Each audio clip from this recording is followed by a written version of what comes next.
Good afternoon, and thanks for joining us for the small business briefing. It is Monday, November 8th.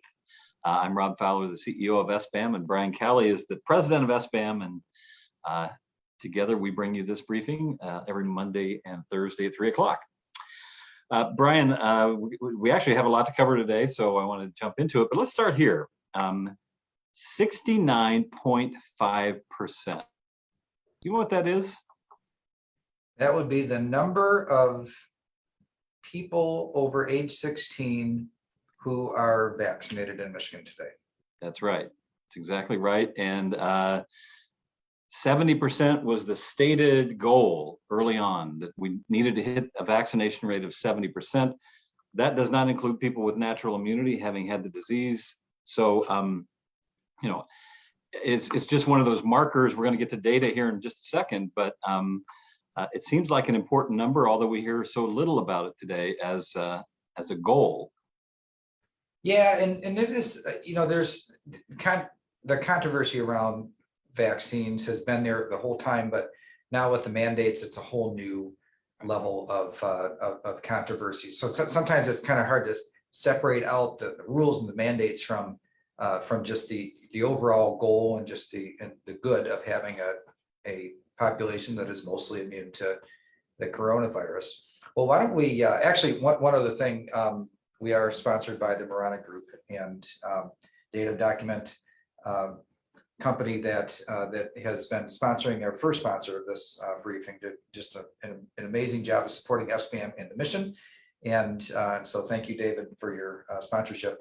I'm going to have Andrea share the slides today for the data update. It's going to be a pretty quick update because we have a situation that looks pretty similar to what we've been seeing more recently. So you'll see just a heat map of the United States. You see that the South continues to drop and hit their lower numbers after being pretty high in the late summer, but that has moved now west and north, including Michigan, which is 10th or 11th in terms of infection rates overall. The next slide, you'll see the nation as a whole, and you'll see how it dropped pretty sharply, but then kind of leveled off. And then the next slide is the hospitalization, which continues to decline. So that's the nation as a whole. Let's take a look at the next slide, which is Michigan, and you'll see Michigan up, and then it went down a little bit and right back up. Now, what happened there? It turns out that there was a lag, some late reporting in the state numbers, which made it look lower than it was, but then also made the increase look like it's rising more than what it is. But overall, if you were to smooth all of that out, the trajectory that we've seen for the last 90 days or so looks the same. So unfortunately, when we thought maybe it was dipping down, it really wasn't much.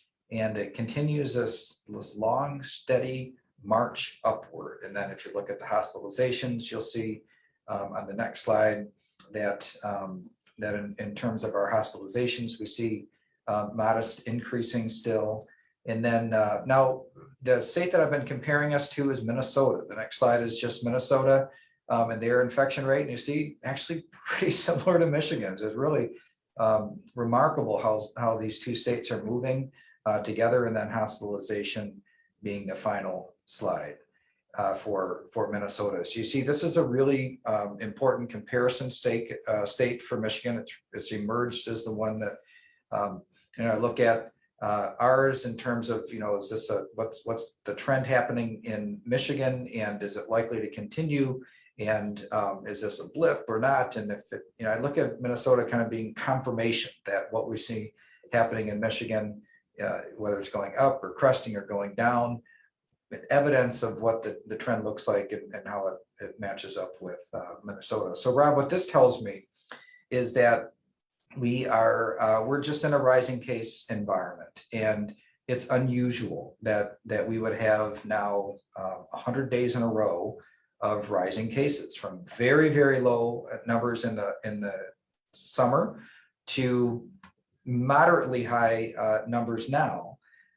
Now, my main concern, though, is that as you look across a lot of the north and the west, you see that cases are rising, and with that, hospitalizations as well. So that tells me that we might actually be entering into a period here where you see some more hospitalization, overcrowding, and some of the concerns from before. But there are a few game changers that are on the way when it comes to treatments for COVID. So I think that as we move forward from here, that the ability to manage the virus and the negative ramifications for the virus it's about to take a couple of big leaps forward. Yeah, I'm going to give you some headlines of the day here in a minute that I think will get to that very point. That, you know, in many ways, it seems like we might be coming to the end or near the end. Obviously, we may have felt that way a time or two along the way. Certainly, hospitalizations at the 4,000 statewide level was really when it triggered a lot of the emergency epidemic orders, and so we're not coming near those numbers. Some things on the horizon make us think that we're not likely to, but we'll stay focused. I want to get to this emergency temporary standard from OSHA. We talked about it on Thursday. It really was brand new on last Thursday at the day of our briefing. You had taken the time to go through it pretty thoroughly and put together a set of frequently asked questions. You've had a chance to unpack it a little bit more, but maybe just a quick review of what's in this emergency temporary standard that we've been waiting for so long, coming out of the federal OSHA, and what does it mean for Michigan companies? Yeah, and please, everybody, understand we're going to talk about the stay and some other issues here in a few minutes, but let's start with just a general overview of what happened. So an emergency temporary standard was issued by federal OSHA. Michigan is one of the states that has a state department of OSHA as well. So they regulate safety in workplaces. That's what they do. And so the feds put out an emergency temporary standard that lasts for 6 months. And during that 6-month time period, they take comments, and then they may or may not institute a permanent rule after that based on whatever experience and comments are received in the meantime.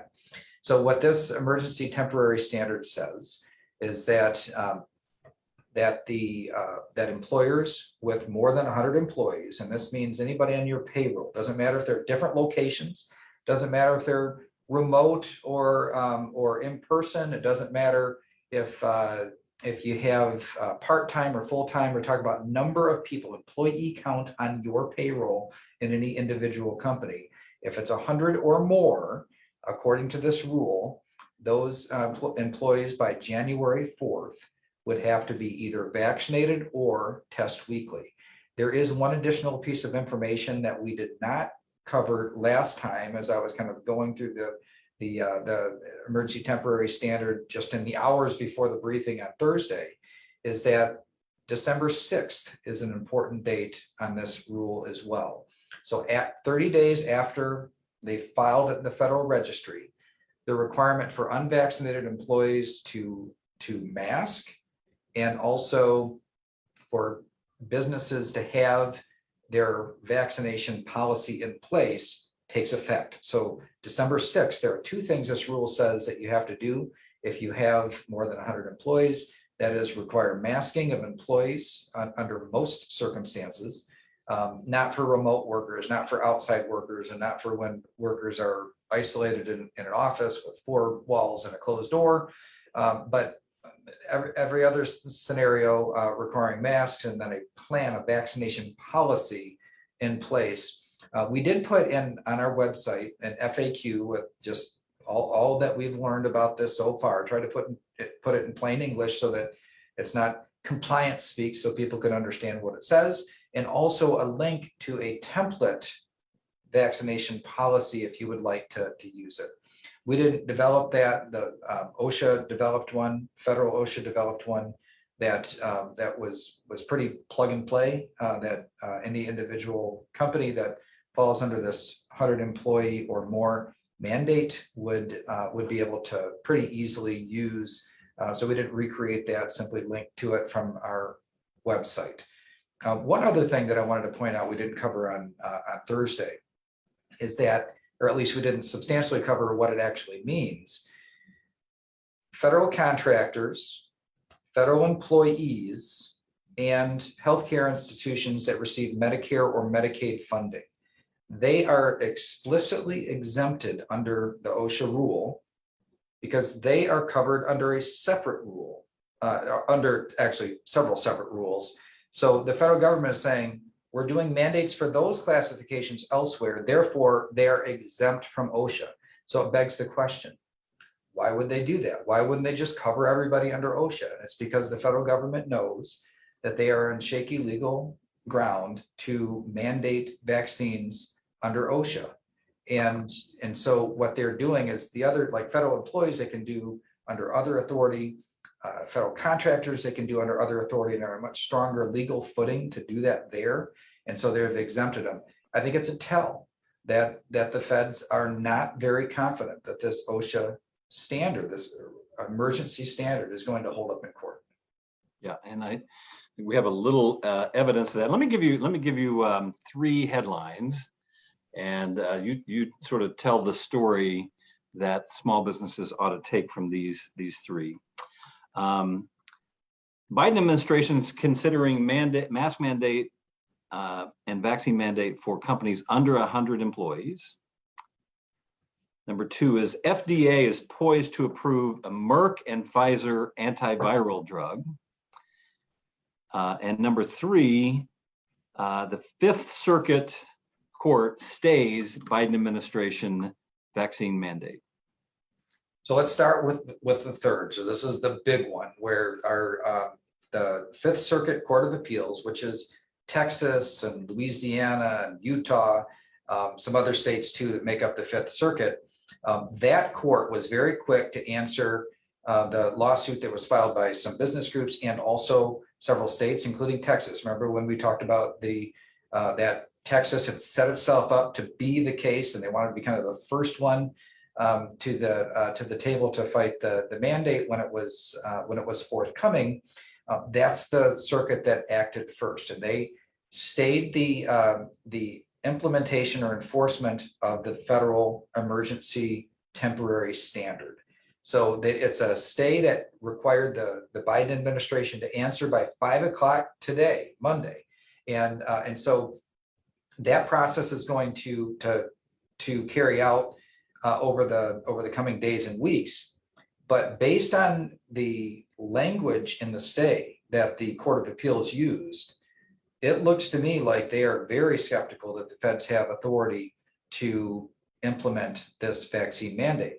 So what they said, they have grave concerns of the constitutionality of the proposed action by the federal government, and so that's a pretty big clue that they are looking skeptically at this action in this emergency temporary standard. Nevertheless, the Biden administration has until 5 o'clock today in order to challenge that or to respond to that stay. At that point, either they leave the stay in place and and the legal case, the lawsuit carries out, or they might leave the case stay in place, and the federal government might appeal it to the Supreme Court. So we don't really know what direction it'll go. The other thing to keep in mind is that this is not our circuit. We are in the Sixth Circuit. Michigan is in the Sixth Circuit. Technically, that stay does not apply to Michigan at the moment. I think that it will eventually, but at the moment right now, it only applies in the states. But that doesn't matter because we're not to a point where anything is required yet anyway. December 6th is when that'll happen. So we'll see more action there. Now, what's this? You might have heard some noise, some discussion, some chatter about the Biden administration considering applying this mandate on employers with fewer than 100 employees. And it's true, they are. Now, how do I know that it's true that they are? It's because they have asked for officially comments in response to this emergency standard for citizens to comment on a vaccine mandate for employees under 100 employees. Now, why would they do this? Well, it's because if they are to do a permanent rule, a permanent standard 6 months from now, they have to notice it now. And how they notice it, they ask for public comment. So it is entirely possible, absent court action or intervention, that 6 months from now, because they asked for comments today on small business mandates, 6 months from now, they could initiate and implement a permanent rule to apply it to small businesses. This would be a shock to everybody because nobody's talking about this yet. The fact that they asked for comment on those under 100 employees is a really big deal. And it's something that you're going to hear more from us about. We're investigating all the ways that we can try to impact this now, and rest assured that we will work toward it. Now, this is all happening under a backdrop, and that backdrop is that the FDA is currently considering two reportedly very, very highly effective antiviral pills, one from Merck, which was already weeks ago sent to the FDA for emergency approval, and then Pfizer did the same. And reportedly, the studies show that these pills, these antiviral pills, this therapeutic, is 90% effective in preventing serious illness from COVID. And think about the difference that makes. You know, you have right now vaccines that are available, and you have 70% in Michigan of the adults have been vaccinated. But then you've got all the rest of the population who hasn't. What happens when they get COVID? It crowds hospitals. But now there's a pill that is very, very likely, two different options that are very likely to get approved in the coming weeks for use, and they are highly effective. I think this will make the legal case for justifying vaccine mandates even more questionable. Now, it would be reasonable for somebody to ask, people are resistant to the vaccine. Are they going to be resistant to the pills? It's different. And regardless of, it's controversial and why some people don't like vaccines, and others that are big proponents of it. But the apprehension on vaccines, generally speaking, does not carry into other types of medical treatments. So I would be absolutely shocked if there was any pushback on antiviral pills meant to treat a known infection as opposed to something that's meant to stave off a possible infection. So I say all that to kind of set the context, Rob, where I think that this is being challenged. It's possible that it could affect a lot of very small businesses if it's not successfully challenged. But on top of that, the effective antiviral pills, which are, if they get approved in the coming weeks, I think it's going to make the push behind the vaccine mandate a lot more difficult for them to get over the finish line. Yeah, I think of this vaccine mandate and mask requirement seems like a big step, going the other direction, especially the mask requirement. So many workplaces having, implemented that differently, like when you're in a room with other people as opposed to just walking around the office. And so it seems like that's a late in the game sort of intervention by the government. And the key word, I think, in the OSHA language was that there are grave concerns about this disease in the workplace.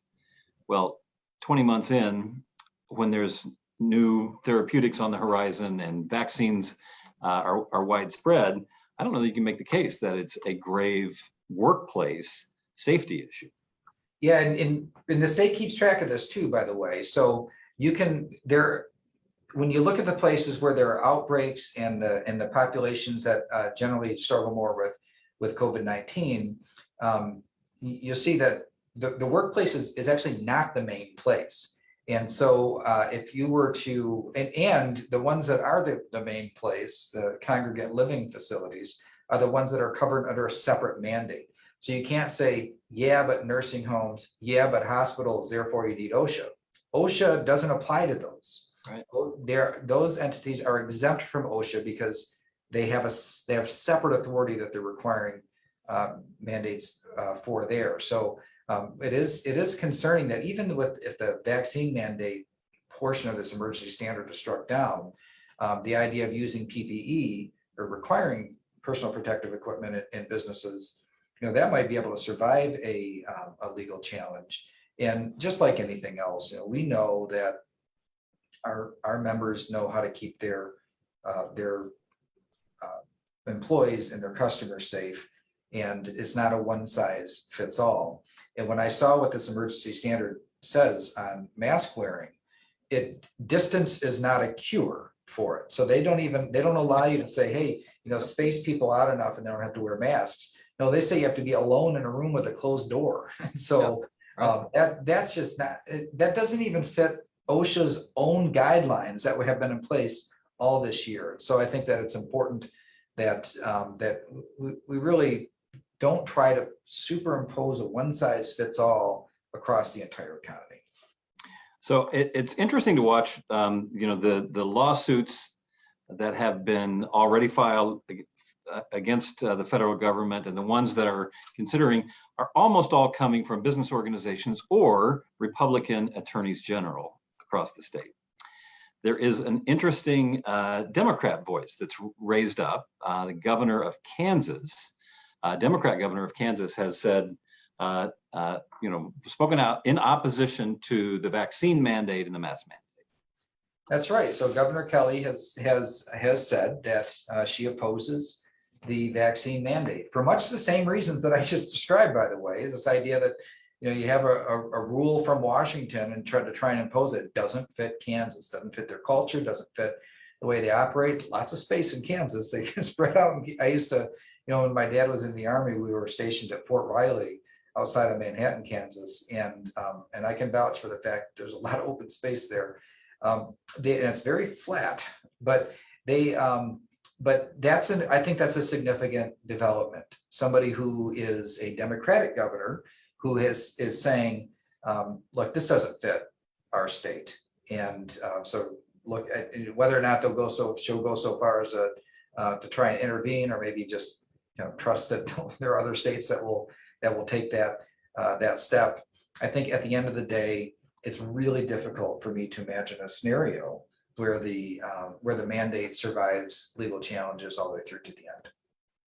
All right, seems like we're going to be court watching for a while over stays of this mandate. I want to miss this one because we've been talking about the infrastructure package in Washington for some time. It actually, the so-called bipartisan infrastructure package did pass on Friday.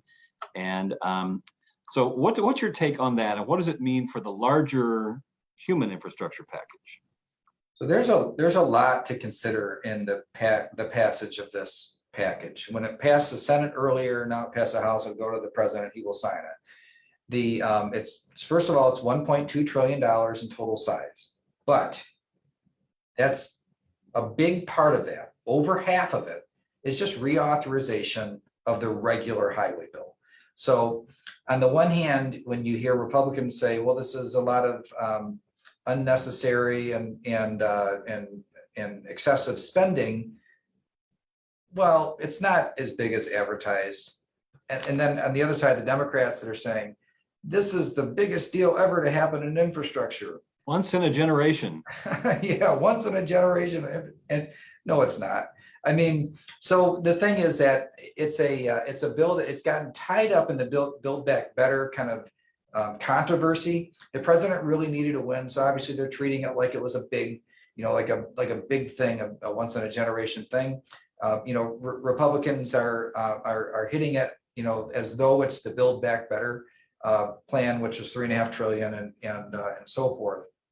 But really, 650 million of it is the regular highway bill being reauthorized, and then there's 550 billion in new spending in it. So just to give a quick rundown of the things, roads and bridges, 110 billion of that, passenger and freight rail, 66 billion, broadband infrastructure, 65 billion, something that we've really tried to focus on here, expanding access to broadband infrastructure, water infrastructure, 55 billion, public transit, 39 billion. Actually, a lot of investment into hardening a lot of different systems for cybersecurity concerns. some electric vehicle infrastructure, and then some pollution legacy funding as well. Some of the bigger items that are more new. So where are they going to come up with the money for it? You may have seen some headlines that say, well, it's deficit neutral.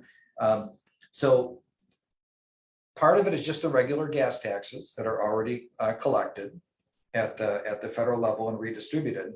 But in terms of the new dollars, a big part of it, 210 billion, is just from COVID-19 allocated dollars that were left over. So you know, the state has a bunch of unallocated COVID-19 dollars, so do the feds. So what they're doing is saying, you know, in the previous bill, we passed this amount for COVID-19. We didn't need as much as we thought, and so we're just going to put it into infrastructure. They've also got, they're assuming some economic growth, and growth in revenues tied to economic growth, and return of unemployment insurance funds from some states that did not use all of the, in states that ended their extra benefit early. They had some money, 53 billion to send back. The one I found most interesting, though, is a real policy change in it, is applying reporting requirements to cryptocurrency gains. And so there's a lot of business around the world that is transacted with cryptocurrencies these days. The federal government has felt like they've not been able to capture tax dollars like they would on other types of currencies. And so I'm not exactly sure how they're going to do it, but requiring reporting of cryptocurrency transactions for the purposes of paying taxes on gains. They're estimating 28 billion there. So you see, it's kind of a hodgepodge of things. And when you put it all together, 1.2 trillion dollars, but most of it, over half of it, is it's just a regular highway spending bill. Well, and I think this is why, for the most part, the business community was behind this first one, the 1.2 trillion, not the second. So quickly, what's your sense of, is that one left behind now, or is there a side deal for bringing it forward too? Great question. So this was a fascinating thing to watch over the weekend, because the more progressive or liberal end of the spectrum said, we're not going to support this infrastructure bill because that takes away the incentive of the moderate Democrats to support the Build Back Better plan. But at the end of the day, Speaker Pelosi went to the Black Caucus in her own caucus, in the Democratic caucus, or conference they call it, and made a deal to get enough votes to move this forward without Build Back Better. And so there's two schools of thought. Some think, well, this is going to kind of clear the way for Build Back Better. Honestly, I don't know how it would or why it would, but that's what some people are saying. I think what's more likely is that now that this is off to the president, that the hill to climb to get Build Back Better passed has gotten steeper. It will be more difficult now because the roads and bridges, which everybody supports, that's no longer being held hostage in order to get the rest of the social kind of infrastructure that they were wanting to build in this other package of $3.5 trillion. Yeah. All right, let me give you three more headlines and stitch together the narrative here. The White House is studying the impact of shutting down Line 5. That's the Enbridge line that goes through the Mackinac Straits. Number two, Energy Secretary Granholm predicts higher home heating costs this summer. And number three, feds consider tapping into strategic energy reserves. Yeah, so it's in the category of you cannot make this stuff up. So you might recall that the Whitmer administration is looking at or trying to pull the permits or not issue permits for Enbridge to put their pipeline into bedrock under the straits. Right now, it's on the bottomlands of where Lake Michigan and Lake Huron come together. So what they're saying is we'll do a dry tunnel 100 feet under the lake bed and through solid bedrock, and then remove any chance of anything happening to that pipeline. So the Whitmer administration is saying they want to pull it. and essentially taking some steps to do that, the Canadians went to the federal government and said, we have a treaty with the United States government, and you can't just seize our property. And so the Biden administration now is doing what they call a deep dive into whether or not shutting down Line 5 would impact fuel prices. Now, this is in backdrop of fuel prices already being very high. And so I don't know what other thing could happen if you were to take this pipeline offline, other than there being a shortage and further increases in prices. But that also carries in that same pipeline propane, which is in rural Michigan, northern Michigan, and lower Michigan as well. This is where the majority of our propane comes from this pipeline. And so on the one hand, the White House is looking at, well, whose side should we take on this? And on the other hand, Energy Secretary Granholm is saying that we do expect home heating fuel cost to rise this winter, and at the same time, when there's consideration on what to do on the pipeline. And then on top of that, the strategic reserve, our federal government has a lot of fuel, gasoline that is stored, and it's meant for like wartime. If there's a disruption, especially in the Middle East, that we could tap into. And they're thinking about using that to bring down gasoline prices in Michigan. But again, like the fact that they're anticipating higher home fuel costs, and they're trying to take steps to temporarily lower the cost of gasoline, at the same time considering shutting down Line 5, is very, very incongruent. And so what we hope is that cooler heads will prevail. They'll look at how all of these things are tied together and say, hey, if you want to use the strategic reserve to bring down fuel costs, great. But for heaven's sakes, don't shut down Line 5. And especially don't delay putting it into a dry tunnel in bedrock 100 feet below the water, and eliminate all risk of any sort of spill in the lakes. All right, well, that is pretty much the time we have today. I want to mention that today is actually an interesting day, first time in 20 months that foreign visitors are allowed to travel freely into the United States. Our borders are open to another 30 countries now. The caveat is you have to be fully vaccinated and be able to prove it to travel into the United States. So today is that day, and an important one, and I think important for airlines, important for tourism, really important for Michigan, I think in the longer term, to get things back to normal. So, hey, thanks for joining us today. We'll be back here on Thursday. Actually, Brian's going to go solo on Thursday, and I think he has a guest. So he'll see you on Thursday. All right. See everybody on Thursday.